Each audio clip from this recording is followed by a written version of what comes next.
So we're here with Ma Dukes. It's an honor and a pleasure. So please tell us like the significance of today, just overall curating the pictures and then the pop-up and Dream Donuts. So awesome. I just cannot distinguish between everything. Everything was great. And the crowd is like super huge and the energy is like amazing. It's just like to the top. So you're the head of curation for your son J Dilla. From the pictures to the media to the tracks on the unreleased albums, does it ever get easier or harder when it comes to picking pictures or tracks?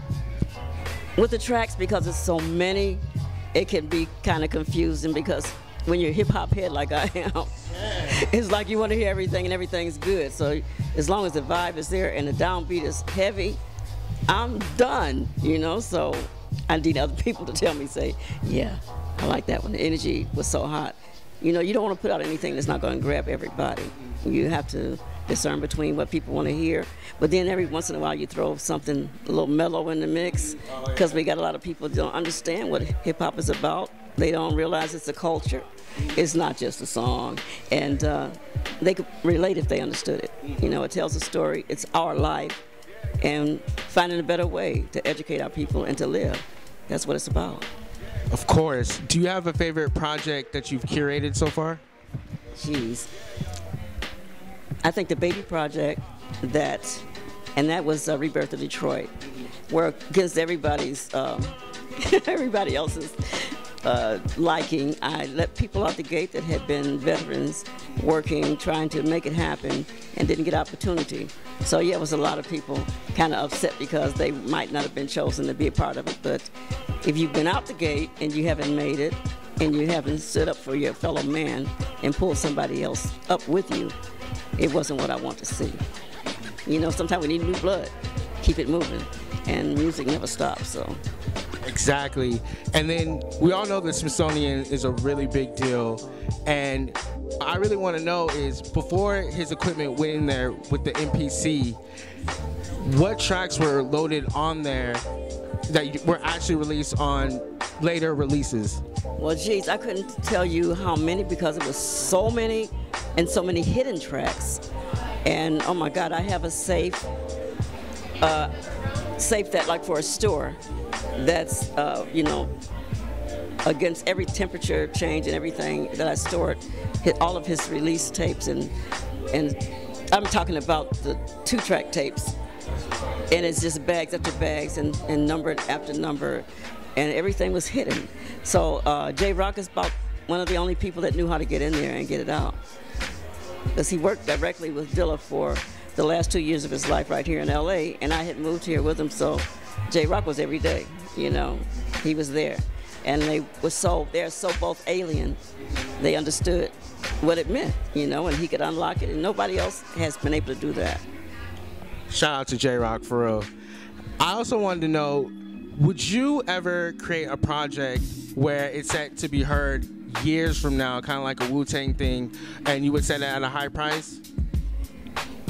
You know what, that could be done, but I'm really the kind of person that I want it to be available to the person that is a true lover of music, not necessarily that person that has it in their pocket to do it.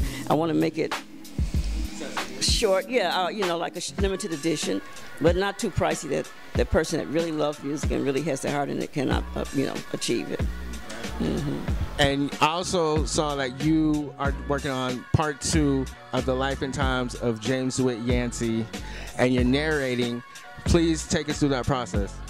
Well, it's not finished yet, but let me tell you, it's going to be mind-blowing because there are so many things out in the media that are untruths, and so many people that say they worked with Dilla or had met him or had experience with Dilla. That is so totally not true.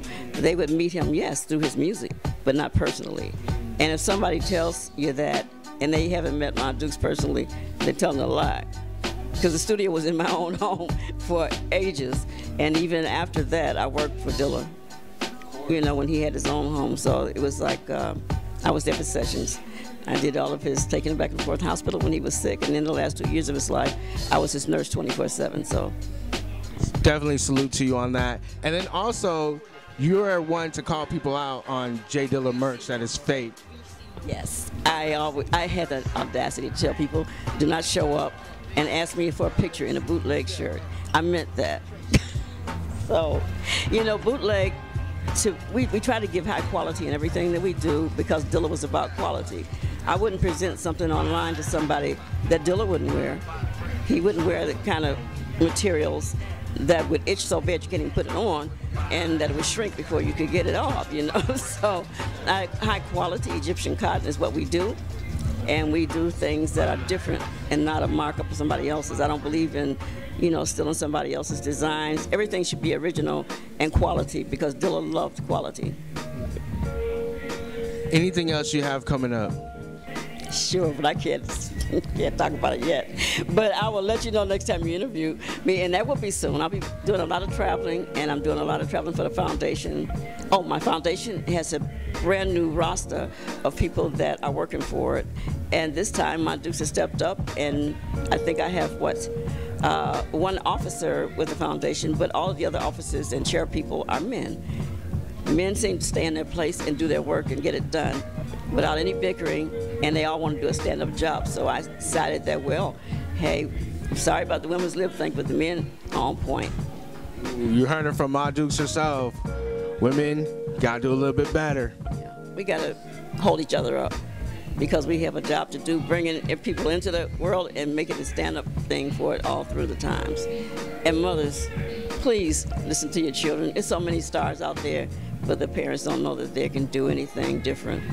And they're ashamed because they don't want to be embarrassed. With bullying and picking on people, nobody wants to set out, you know, to get a turn down. And that's how it was with Lil J for a while. Mike Ross and Delicious Vinyl, he wouldn't be where he is today. You just heard that from one of the biggest mothers in hip-hop, y'all. Ma Dukes, thank you so much for your time. We really appreciate it. One love.